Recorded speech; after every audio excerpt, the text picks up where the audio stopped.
కేసీఆర్ గారి గవర్నమెంట్ హయాంలో కట్టిన కాళేశ్వరం ప్రాజెక్టు ఈ రోజు సిబిఐకి ఎందుకు ఇవ్వాలి? గత బీఆర్ఎస్ ప్రభుత్వం ఎంతో ప్రతిష్టాత్మకంగా ప్రపంచంలోనే అతిపెద్ద లిఫ్ట్ ఇరిగేషన్ ప్రాజెక్ట్కి శ్రీకారం చుట్టింది.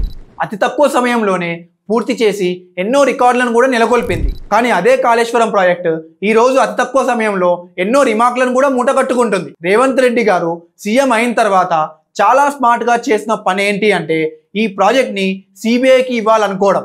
ముళ్ళుని ముళ్ళుతోనే తీయాలి అన్నట్లు బీజేపీ బీఆర్ఎస్ పార్టీని కాపాడుతుందా, కట్టడి చేస్తుందా అనేది బీజేపీ ప్రభుత్వం యొక్క చిత్తశుద్ధికి అగ్ని పరీక్షగా మారింది. బీజేపీ బీఆర్ఎస్ యొక్క చీకటి బంధానికి తెరదించాలన్నట్టుగా రేవంత్ రెడ్డి గారు తన మాస్టర్ మైండ్ తో కాళేశ్వరం ప్రాజెక్ట్ ని సిబిఐకి ఇవ్వాలి అనుకుని నిర్ణయం తీసుకున్నట్టు కనిపిస్తుంది.